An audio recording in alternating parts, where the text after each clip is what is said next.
1.5 سال پہلے, اس مسجد میں نماز پر پابندی لگا دی گئی, راتوں رات اس مسجد کے امام کو بھی ڈیٹین کر لیا گیا تھا. اب وہ آرکیالوجیکل سروے آف انڈیا کی ویب سائٹ پر موجود ہے وہ مسجد پورا قطب مینار, اس کے باوجود وہ جو مسجد ہے وقف بورڈ کے تحت ہے, وقف بورڈ میں اس کا اندراج ہے, اس کے وقف کا اسٹیٹس ہے, لیکن اس قانون کی وجہ سے وہ SI کے تحت ہے, تو اب اس کے وقف کے اسٹیٹس کو ختم کر دیا جائے گا. تو بہت اہم پوائنٹ تھا جس کو کپل سبل نے اٹھایا, اور انہوں نے یہ بھی کہا کہ یہ آئین کے آرٹیکل 25 کے خلاف ہے. کپل سبل نے جو چوتھا پوائنٹ اٹھایا وہ یہ کہ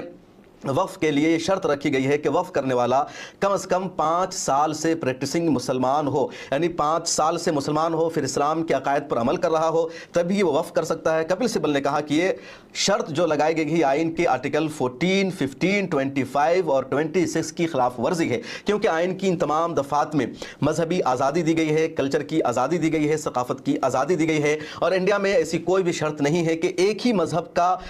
کوئی بھی شخص دان کر سکتا ہے, دوسرے مذہب سے تعلق رکھنے والا دوسرے مذہب کے کاموں کے لیے دان نہیں کر سکتا. تو یہ جو شرط ہے آئین کی صریح خلاف ورزی ہے. مسلمان ہندوؤں کو دان کرتے ہیں, مندر کے لیے زمینیں دیتے ہیں, تو کوئی ہندو بھی کوئی اور بھی مسلمانوں کو دان کر سکتا ہے. 7واں پوائنٹ جو ایڈوکیٹ کپل سبل نے اٹھایا وہ یہ کہ شیڈول ٹرائب کا مسلمان اگر وقف کرے تو جائیداد بھی اب وقف نہیں مانی جائے گی, جو سنگین جرم ہے, سیریس معاملہ ہے. شیڈول ٹرائب میں مسلمان بہت کم ہوتے ہیں, لیکن شیڈول ٹرائب میں کوئی مسلمان ہے جس کو عموماً آدیواسی کہا جاتا ہے, تو اگر کوئی آدیواسی ہے اور وہ مسلمان ہے اور وہ وقف کرتا ہے تو اس کا وقف معتبر نہیں ہوگا. اس نئے قانون کی روشنی میں یہ بہت سیریس پوائنٹ ہے اور اس کو بھی ایڈوکیٹ کپل سبل نے اٹھایا. 8واں پوائنٹ جو ایڈوکیٹ کپل سبل نے اٹھایا ہے کہ وقف کونسل میں غیر مسلم ممبران کی اب اکثریت ہو گئی ہے. سینٹرل وقف کونسل میں کل 20 ممبرز ہوں گے اور اس میں 12 کے قریب نان مسلم ہو جائیں گے اور مسلمان صرف 8 رہ جائیں گے یا 10 رہ پائیں گے. اور جو وقف کی جو حیثیت ہے, وقف کا جو معاملہ مسلمانوں سے ہے, وقف جو مسلمانوں کا مذہبی معاملہ ہے, اس کی یہ جو شناخت اور پہچان ہے یہ ختم ہو جائے گی. یہ 8واں پوائنٹ تھا جو ایڈوکیٹ کپل سبل نے اٹھایا, اور جج نے اس کے بارے میں کیا کاؤنٹر کوشچن کیا, کیا جواب دیا, آگے میں آپ کو بتاؤں گا کہ کیا بحث ہوئی, کیا آرگیومنٹ ہوا. 9واں پوائنٹ جو ایڈوکیٹ کپل سبل نے اٹھایا وہ یہ کہ کسی بھی شخص یا پنچایت کے ذریعے اگر کوئی ایشو کریٹ کیا جاتا ہے, کوئی جھگڑا کیا جاتا ہے اور کہا جاتا ہے کہ جو مسجد ہے, یہ جو درگاہ ہے, جو مدرسہ ہے, یہ وقف کی پراپرٹی نہیں ہے بلکہ ہماری پراپرٹی ہے, یا سرکاری زمین ہے, یا ایسی زمین ہے جس کا وقف سے تعلق نہیں ہے, تو اس مسجد کا, اس جگہ کا جو وقف کا اسٹیٹس ہے وہ ختم ہو جائے گا. یہ بہت سیریس ہے, کپل سبل نے اس کا تذکرہ کیا. 10واں پوائنٹ جو ایڈوکیٹ کپل سبل نے اٹھایا وہ یہ کہ اگر کوئی بھی پراپرٹی وقف کے تحت رجسٹرڈ نہیں ہے, دلی میں ایک مسجد ہے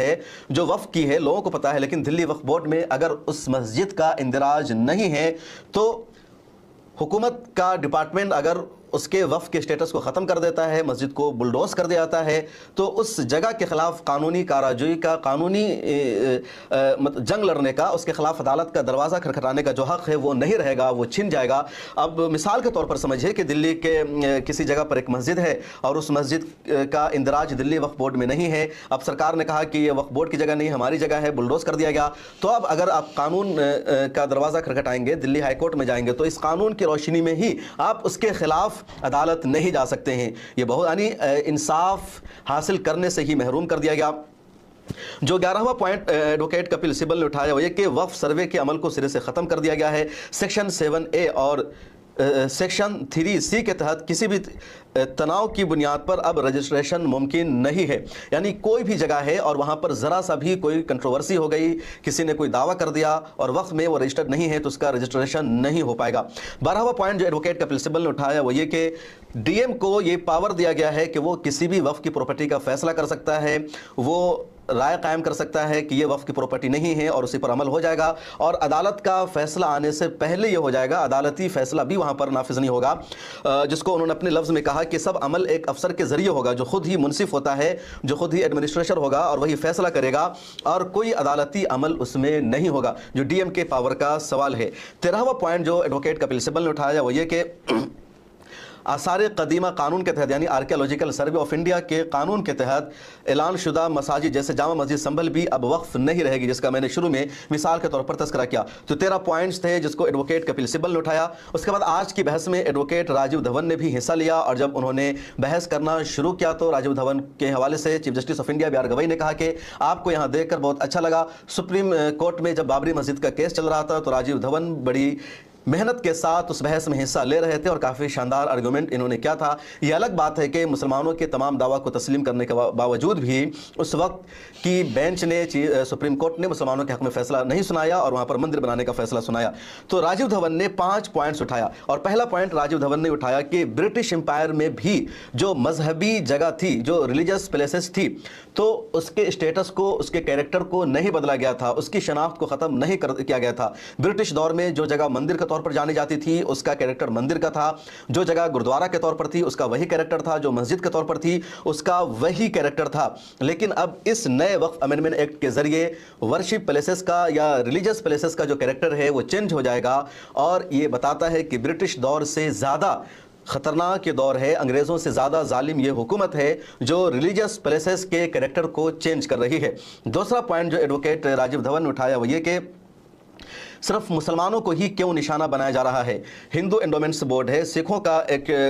اپنا ایک گروپ ہے، عیسائیوں کے چرچ کا اپنا ایک ادارہ ہے، سبھی کے ہاں زمینیں وقف کی جاتی ہے، تو ان سب کے لیے اس طرح کا کیوں کوئی قانون نہیں لایا گیا کہ وہاں بھی ان کے بورڈز میں مسلمانوں کے علاوہ نان مسلمس ممبر ہوں گے، وہاں بھی جو 5 سال سے اس مذہب پر عمل کر رہا ہوگا اسی کو دیا جائے گا، صرف مسلمانوں کے ساتھ ہی یہ قانون کیوں لایا گیا؟ مسلمانوں کے خلاف یہ قانون ہے، اور یہ جو قانون ہے انڈیا کے سیکولر ڈھانچے کو متاثر کرتا ہے، اس کو نقصان پہنچاتا ہے، کیونکہ ہندوستان میں آئین میں تمام مذاہب کو مکمل مذہبی آزادی دی گئی ہے، لیکن یہ قانون یک طرفہ طور پر ایک کمیونٹی کو ٹارگٹ کر رہا ہے، اس لیے ہمارے سیکولر آئین کے خلاف یہ امینڈمنٹ ایکٹ ہے۔ راجیو دھون کے دوسرا پوائنٹ تھا۔ تیسرا پوائنٹ جو راجیو دھون نے اٹھایا وہ یہ کہ یہ جو امینڈمنٹ ایکٹ ہے یہ آرٹیکل 25, 26 اور 29 کے خلاف ہے، کیونکہ ان تمام آرٹیکلز میں انڈینز کو ریلیجیس آزادی دی گئی ہے، کلچرل آزادی دی گئی ہے، اور ہر طرح کے بنیادی رائٹس کی حفاظت کی گئی ہے، اور یہ جو قانون ہے مسلمانوں کے فنڈامنٹل رائٹس کا وائلیشن کر رہا ہے، مسلمانوں کے ریلیجس رائٹ کا وائلیشن کر رہا ہے، تو اس لیے آئین کے ان سیکشن کے خلاف ہے۔ چوتھا پوائنٹس جو انہوں نے اٹھایا وہ یہ کہ جو تبدیلی کی جا رہی ہے وقف امینڈمنٹ ایکٹ میں، تو اس میں کوئی مناسبت نہیں دکھائی گئی کہ پہلے کیا تھا، اب کیا کیا جا رہا ہے، پہلے جو قانون موجود تھا اس سے زیادہ فائدہ ہو رہا تھا یا اب زیادہ فائدہ ہوگا۔ تو کوئی بھی امینڈمنٹ ایکٹ جب آتا ہے، پہلے سے موجود ایک قانون میں جب کوئی تبدیلی ہوتی ہے، کوئی چینج کیا جاتا ہے، تو فائدہ دکھایا جاتا ہے کہ پہلے کے قانون سے نقصان تھا، اب اس کا فائدہ ہوگا، لیکن یہاں کوئی بھی مناسبت نہیں دکھائی گئی ہے، اور جو جائزہ ہے وہ یہ کہ یہ قانون اوقاف کی پراپرٹی پر قبضہ کرنے میں آسانی پیدا کرے گا، نہ کہ حفاظت میں۔ ایڈوکیٹ راجیو دھون نے جو 5واں پوائنٹ اٹھایا وہ یہ کہ 2019 میں سپریم کورٹ آف انڈیا کی کنسٹیٹیوشنل بینچ نے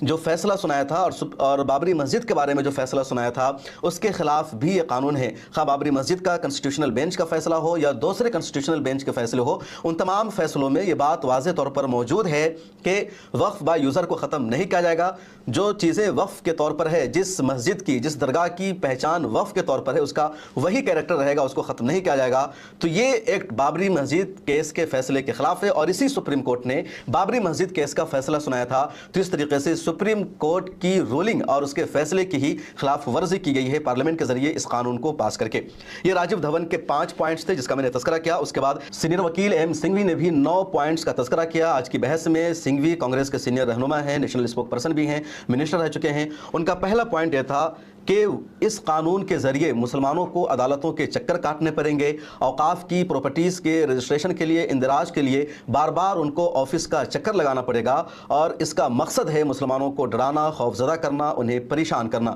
دوسرا پوائنٹ انہوں نے اٹھایا کہ وقف با یوزر غیر رجسٹرڈ ہوتے ہیں، لیکن اب کوئی بھی تنازع ہوگا تو سیدھے سیدھے وہ پراپرٹی وقف کی قرار نہیں دی جائے گی، اور یہ سب سے بڑا خطرہ ہے کیونکہ کوئی پرانی پراپرٹی ہے، اس کا کوئی ثبوت موجود نہیں ہے لیکن وقف کے طور پر معروف ہے، تو اس نئے قانون کی وجہ سے ایک نئی مصیبت کھڑی ہو جائے گی۔ تیسرا پوائنٹ ایڈوکیٹ سنگھوی نے اٹھایا کہ اس قانون میں جو سیکشن 3D ہے اس کی وجہ سے 1991 کے ورشپ ایکٹ کی بھی خلاف ورزی ہو رہی ہے۔ 1991 میں انڈین پارلیمنٹ نے ایک قانون پاس کیا تھا جس کو 1991 ورشپ ایکٹ کہا جاتا ہے، اور اس قانون میں یہ واضح موجود ہے کہ 15 اگست 1947 کو بھارت میں جس عبادت گاہ کی جو حیثیت تھی، جس ورشپ پیلیس کا جو اسٹیٹس تھا، ہمیشہ اس کا وہی اسٹیٹس برقرار رہے گا، اس کے کریکٹر کو چینج نہیں نہیں کیا جائے گا. 15 اگست سے پہلے اس کا اسٹیٹس کچھ بھی رہا ہو, بابری مسجد کو اس سے صرف الگ رکھا گیا تھا, بابری مسجد کو اس قانون کا پابند نہیں بنایا گیا تھا, اور اس قانون کی روشنی میں جو کوئی بھی وقف کی پراپرٹی, اگر کوئی مسجد ہے تو اب وہ مسجد ہی ہمیشہ مانی جائے گی, کوئی درگاہ ہے تو ہمیشہ اس کو درگاہ کے طور پر ہی تسلیم کیا جائے گا.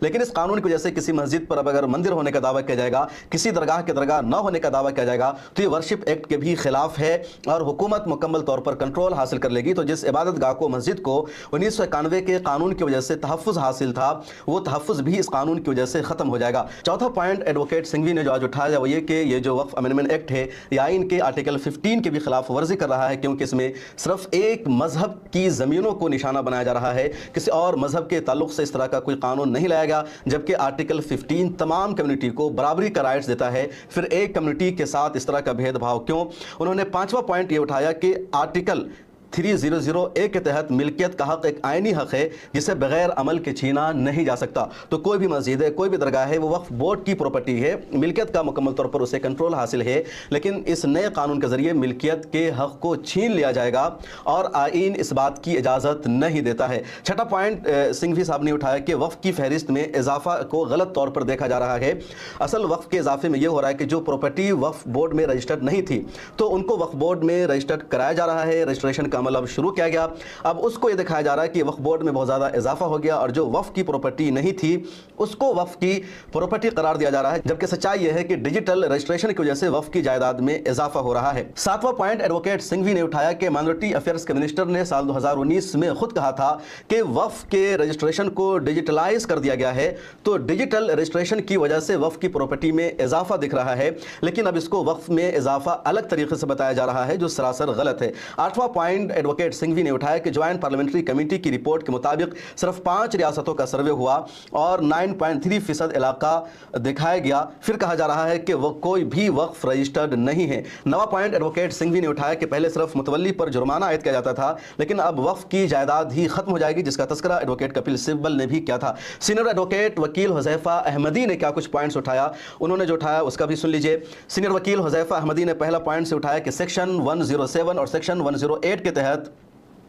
جو مہاجرین کی املاک ہے جو انڈیا چھوڑ کر جا چکے ہیں ان کی جو وقف کی پراپرٹی ہے وہ بھی اس قانون کی وجہ سے متاثر ہوگی اور اس کے وقف کے اسٹیٹس کو ختم کر دیا جائے گا. دوسرا پوائنٹ ایڈوکیٹ حذیفہ احمدی نے اٹھایا کہ وقف کا جو موجودہ قانون ہے تو اس کی وجہ سے پہلے کا جو وقف کردہ ہے, ماضی میں جو لوگوں نے وقف کر رکھا ہے اس کے وقف کی قانونی حیثیت ختم ہو جائے گی, تو ماضی کے لوگوں کے ذریعے وقف کیے ہوئے اوقاف کی جائیداد کو چھیننے والا یہ قانون ہے. تیسرا پوائنٹ ایڈوکیٹ حذیفہ احمدی نے اٹھایا کہ 5 سال سے اسلام پر عمل کرنے کی جو شرط لگائی گئی ہے وہ ناقابل عمل ہے, امتیازی سلوک ہے. کیا کوئی پوچھے گا وقف کرنے والے سے کہ تم نماز پڑھتے ہو یا شراب پیتے ہو, تم روزہ رکھتے ہو؟ چوتھا پوائنٹ حذیفہ احمدی نے اٹھایا کہ سیکشن 3D کی بنیاد پر حکومت قدیم مسجدوں کا کنٹرول حاصل کر سکتی ہے اور فوری طور پر اس کو روکا جانا چاہیے, کیونکہ 3D میں واضح طور پر موجود ہے کہ جو پرانی مسجدیں ہیں اس کا بھی آپ کو ڈاکومنٹس دکھانا ہوگا, ثبوت دکھانا ہوگا, اور پہلے رجسٹریشن کا کوئی بھی نظام موجود نہیں تھا. سپریم کورٹ آف انڈیا کے ججز نے آج مسلم پٹیشنر کی طرف سے ان وکیلوں کی بحث کو, ان کی دلیلوں کو غور سے سنا اور کل اب دوبارہ اس پر سنوائی ہوگی. Chief justice of India B R Gavai نے ایڈوکیٹ کپل سبل سے یہ پوچھا تھا کہ آپ جب یہ کہہ رہے ہیں کہ سینٹرل وقف کونسل میں نن مسلم ممبران کی تعداد زیادہ ہو جائے گی جبکہ صرف 4 ہی نن مسلم اس میں ہیں, تو کپل سبل نے کہا کہ آپ لکھ دیجئے اور وضاحت کر دیجئے کہ 4 ہی نن مسلم ممبر ہوں گے. اس کے جواب میں چیف جسٹس نے کہا کہ نہیں, ایکس آفیشیو چیئرمین کے علاوہ. تب کپل سبل نے کہا کہ بات وہی ہو جاتی ہے جو میں کہہ رہا ہوں, حکومت چالاکی اس میں دکھا رہی ہے. کپل سبل نے کہا کہ پارلیمنٹ سے جو بل پاس ہوا وہاں جو ممبرز کو کاپی سرکولیٹ کی گئی تھی اس میں سیکشن 3D انکلوڈ نہیں تھا, اس کے بعد جو ایکٹ بنا اس میں اس کو انکلوڈ کر دیا گا. چیف جسٹس نے کپل سبل سے سوال کیا کہ جو بدھ گیا کا بورڈ ہے وہاں کا جو ٹرسٹ ہے تو اس میں ہندوز بھی ہیں, تو کپل سبل نے کہا کہ وہ جو جگہ ہے دونوں کے لیے ہے, بدھسٹ کے لیے بھی ہے اور ہندوز کے لیے بھی ہے, لیکن جو مسجد کا معاملہ ہے خالص مسلمانوں کا معاملہ ہے, مسلمانوں کے عقیدے سے جڑا ہوا ہے, اس لیے یہاں بدھسٹوں کو یا اس بدھ گیا کی مثال کو لانے کی ضرورت نہیں ہے. اور جو آج گفتگو ہوئی, جو دلیلیں دی گئی, بہت حوصلہ افزا رہی, ججز نے سیریس لیا. حکومت کے سولیسٹر جنرل کے پاس ان سوالوں کا جواب دینے کے لیے, کاؤنٹر کرنے کے لیے کچھ بھی نہیں تھا, نہ پہلے تھا. اب کل اس پر دوبارہ سنوائی ہوگی 21 مئی کو. دیکھنا یہ ہے کہ کس طرح کی بحث ہوتی ہے, ہم آپ کو اپڈیٹ. آپ نے سن لیا حقیقت کیا ہے بل کی. آستین کے سانپ نے جو کہا وہ حقیقت نہیں ہے بلکہ یہ حقیقت ہے اس بل کی, یہی حقیقت ہے اس بل کی. آپ کی کیا رائے ہے اس کے بارے میں؟ کمنٹ میں اپنی رائے ضرور پیش کریں. اللہ حافظ.